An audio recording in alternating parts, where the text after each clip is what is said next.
Kaminsky Show. I'm Sherelle. I'm Evangeline. I'm Melanisha. And I'm Tom. This just in, Billy Joel's new single, We Didn't Start the Fire, is sparking controversy as to what he means by We Didn't Start the Fire. Right.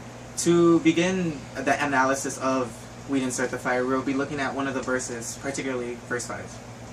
Okay, well, in 1965, baby boomer era ends. With the invention of oral contraception, the result is a decline of birth rate in developed countries. In 1965, the president and prime minister of Ho Chi Minh. Oh, Tom, you're such a jokester.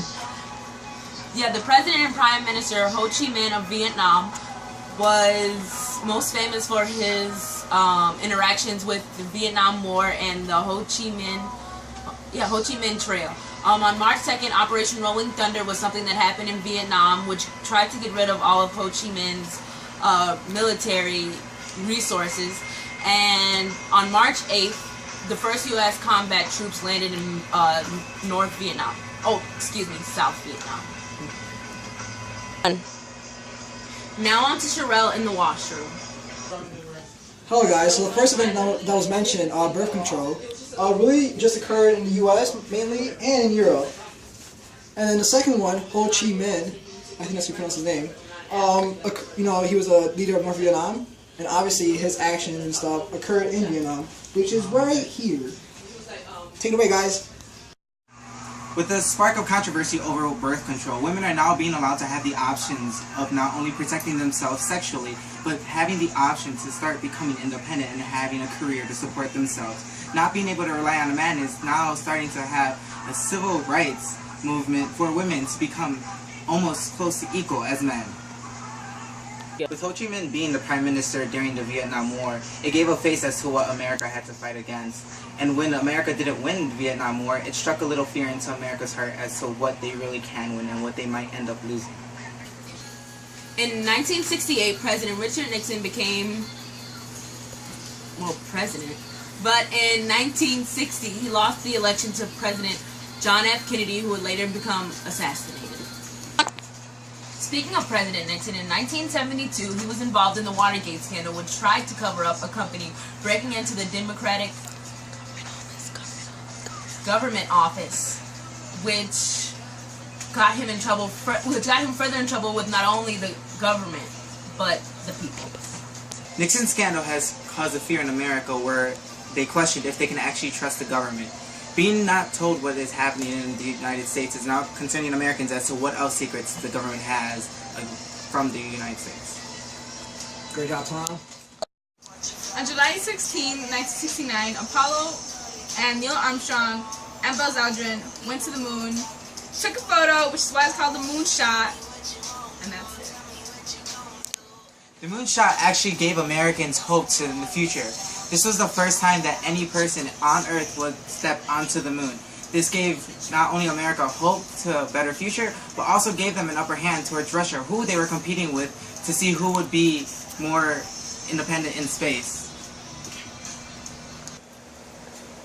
In 1969, a farmer in Woodstock in New York donated his land for a rock concert, and surprisingly 600,000 people showed up, which makes it the biggest rock concert ever held. Oh, I'm sorry. Do you want to, or we're good? Can I just go. Oh, okay. Okay. There you go, Tom. It's my first time, excuse me. Woodstock, one of the biggest music festivals in the United States' history, basically, gave a way for all counterculture elements to come as one, marking it as one of the biggest culture mixes in the 60s and in American history. Jimi Hendrix, sex, love, and rock and roll. In 1974 to 75, there was a transition from boring music to the good music, faster way, hyper more music. Punk rock begins with the Ramones, Sex Pistols. People become crazy, take off their shirts, but it's all cool. It's good because it's good. Punk rock acted not only as some sort of transition through music, but it also acted as more freedom, and it acted as another year where teens basically acted more sexually free and more open about things than their parents wanted them to. From taking off their shirts to taking drugs to basically producing poetry while they're taking drugs, such as John Kerouac. So, back to Nixon, who won the presidency in 1969. Prior to that, he actually lost a bid to become the governor of California. And during his presidency, a famous scandal occurred, known as the Watergate scandal, which happened in Washington, D.C., which is near Maryland and Virginia. Two other big events occurred in 1969, the moonshot and Woodstock, which occurred in Florida and New York, right there, respectively. Back to you guys. On June 21st, 1977, Menachem became the 6th Prime Minister of Israel. Menachem is important because he was the first. He created a peace treaty between Israel and Egypt in 1979, in which he won a Nobel Peace Prize for. This turn of events where a conflict was trying to be resolved in the Middle East is a step towards trying to fix the disasters for the Middle East, in which, ironically, should be occurring even worse in the future. In 1976, Ronald Reagan, actor and radio personality, ran for the presidential nomination for the Republicans against Gerald Ford. However, he lost to Gerald Ford, and Gerald Ford went on to lose against Jimmy Carter. And later on, in 1980, Reagan would win the presidency. This change from Democratic to Republican-based political parties is now causing the United States to become more conservative, which is a change from which a Democratic upturn basically changed the U.S. This conservative take not only affected political but also culturally, as more parents became more strict with their parents and their actions, which acted as a controversy with the beginning of punk rock. On March 30th, 1976, also known as Land Day, tensions rose between Israel and Palestinians over the fight of land which they have been fighting over since basically the beginning of time. It left 6 Arabs dead, around 100 wounded, and 100 more arrested. This is one of many conflicts that are starting to arise in the Middle East. One of the biggest ones was for the Israeli and Palestinian relations. This would soon later cause even larger tensions in the Middle East until the United States had to intervene longer. In 1976, numerous airlines hijacking happened, but the most famous one is Air France Flight 139, leaving out of Uganda's Entebbe airport, where 2 Palestinian men hijacked a plane, in Uganda, which held 248 passengers. They were all held hostage, and the result of this conflict was that Israeli Defense Forces had to rescue 102 hostages, kill every hijacker, as well as 45 Ugandan soldiers. The consistency in which Israeli and Palestinian relations conflicts is increasing is starting to worry the United States and making them wonder even if they should begin. I apologize, Thomas. Continue. It's starting to cause America to wonder if they should start intervening now or if they should wait until it becomes a bigger problem, and if so, would America wait until America becomes attacked just like Pearl Harbor? Hey guys, it's me again. So, first, Begin. He was the Prime Minister of Israel, which is located right here. Cameraman, can you zoom in? Thank you very much. And back to Reagan, who was elected in 1973. Of course, he was the president of this country, the USA. So during the late 1970s, a lot of hijackings occurred. Most notably, one that involved 2 Palestinians and 2 Germans who assisted with hijacking Air France Flight 139, which involved 248 passengers. And this led to 100 passengers being held hostage in a Uganda airport, which is located right here, Uganda. Bam, bam. Back to you guys. In 1979, the Iranian Revolution overthrew the Shah, who went to the United States in order to seek refuge. This also, because of the Iranian Revolution, the United States Embassy in Tehran was captured, and they held hostages for 444 days. This stealing of the Americans in the U.S. Embassy in Tehran actually resulted in America not knowing what to do, having to figure out how to acquire the hostages without really causing an uproar or sort of a World War III, if you put it, with the Iranians. This intervention with America is now starting to cause an even greater uproar with the Middle East, and knowing that America is bound to screw itself over. In 1979, the Soviet Union entered Afghanistan, which in order to protect communist views there. And rebels were supported by the United States because they didn't believe in communism. And later it would cause further conflicts between the United States and the Soviet Union. This expansion of the Soviet Union entering other countries is now starting to worry the U.S. as to how far communists can get its grip into other countries. America being able to overthrow the Soviet Union in Afghanistan gave a little hope to America as to maybe this could end communism. Wheel of Fortune has become America's new favorite TV show, created by Merv Griffin, and has long been one of the highest rated programs in the U.S. syndicated television. It was the highest rated TV show before 2.5 Men. Wheel of Fortune became an original scheduled programming for Americans to sit down and actually enjoy television with their parents or loved ones and whoever lived with them in their own house. Okay, Sally Ride becomes the first American woman to land in space and becomes the first role model for many women in the field of science and math. Being the first woman to improve in her own math and science league has shown women that they can start becoming their own astronauts or basically anything else in math and science. In the heavy metal topic, lawsuits were made against heavy metal artists like Ozzy Osbourne, claiming their music caused and encouraged suicides. The Ozzy Osbourne lawsuit is starting to make government question as to what influence the music industry actually has on society. This is starting to lead into many other cases as to which in 1985, Judas Priest also influenced another group of teens to kill themselves. America is starting to wonder how bad does music actually affect society or if it actually has a good impact. Great job, Thomas. Foreign debt. Late 1970s to 1980s, trade deficits were hurting the U.S. economy, and it got to the point where the U.S. held 21% of the world's debt. Nowhere.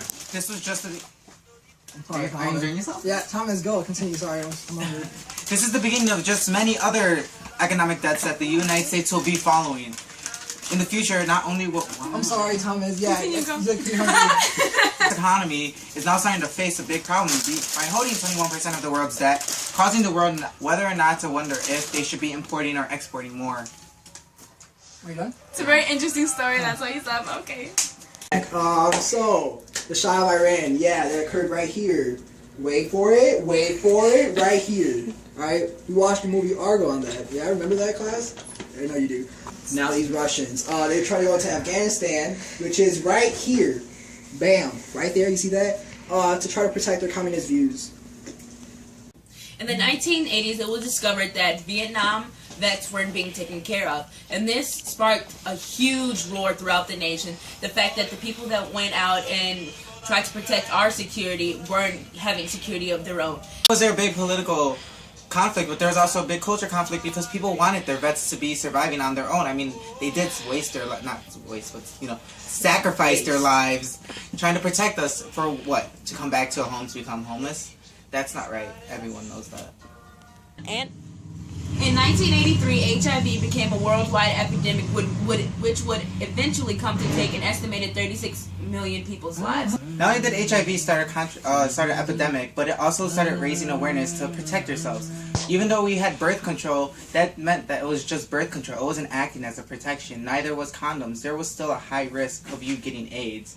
Think about Magic Johnson, or the speech that Jared Leto did on the Oscars. He played a transgender who ended up getting HIV. And it wasn't just a sexually transmitted disease. It was also one from sharing needles, such as, which was a raising epidemic as well, crack. I'll do the crack. Okay, crack. In 1984, crack cocaine, which was basically an lesser, well, it was for poorer people. Basically, it's a poor substance. Cheaper version of cocaine. Exactly, it's a cheaper version of, and it was less, whatever. The substance wasn't as great. Well, I can't reason. Crack is whack, guys. Well, yeah, it is whack, but because it's not as good as cocaine, apparently, I can't say. Okay, it was made in New York, Los Angeles, and Miami, and it became the law. Well, yeah, the law cracked down on crack. Harsher more than any other drug, because it became this huge epidemic where people were using it. And going back to AIDS, it was a way for people to attract AIDS because they shared needles, which is one of the ways that you can inject crack. Crack came up to become in the lower city. Fuck. Okay. Crack came in as crack became one of the biggest hits in the poor cities, crack actually started taking lives of many people and started raising awareness of not only just crack itself, but also drugs. Big-time criminals that started selling drugs also became, well, in prison because they had crack, and crack was one of the biggest one of the biggest deals of the city, well, city and nation, because crack started killing a lot of people. Bernard Goetz was a man in New York City who was mugged by 4 African American males, and later, after the event, went after them and shot them all. And it was a huge controversy because people were really angry about the urban crime in the area, and people were also angry at the fact that he went after them, and he tried to go for self-defense, but it wasn't, no one went with his plea. So, and then later on in 1996, one of the people that was shot by him obtained $43 million. The one that was left alive. Not only did this incident cause uproar between race and crime in major cities, it also just started symbolizing New Yorkers' frustrations with the high crime rates in their city particular. The nickname dubbed for Goetz, Subway Vigilante, also caused a controversy because was he really a vigilante? Was it to go against race, or was it actually to go against the crime? This is what caused a giant cultural spur as to what really went down. The syringe tide is an environmental disaster in which medical waste was found washed up in the New Jersey beaches after being illegally dumped at sea. This raised awareness for environmentalism because now suddenly dumping waste in the ocean started becoming an out of sight, out of mind affair. In 1989, when students take, excuse my pronunciation of this place, no disrespect to people or where it happened, Tiananmen Square in Beijing, it was when China declared martial law against, when students took over the square, and China declared martial law, and that basically meant that China, like, there was no, people didn't, like, they could kill people if they wanted to in the middle of the streets. China, always coming up with the Communist Party conflicts.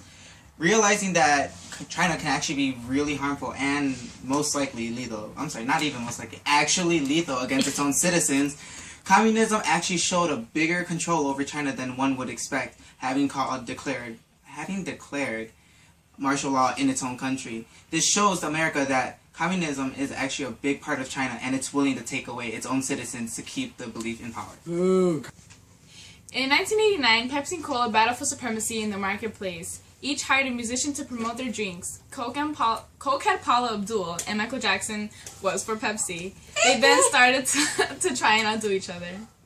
Pepsi and Cola ended up having to go against each other and use cultural references to help actually choose who was on top.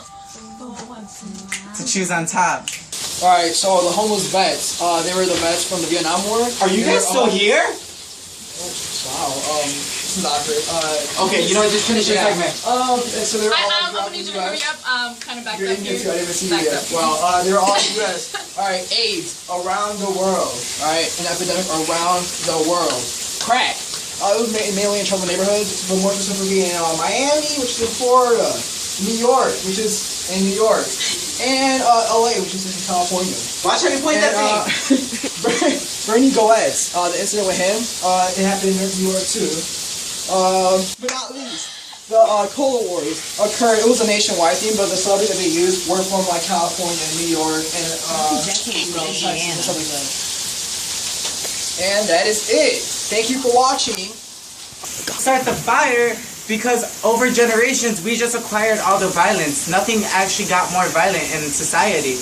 Just because we have media that's spread around with the 24 hours newscast means that we have more highlights. Can you stop? Basically, we didn't start the fire. It's been burning since the world's been turning. I mean, hey, that's all. This has been the Lewinsky Show, and remember, We did not have sexual relations with that woman.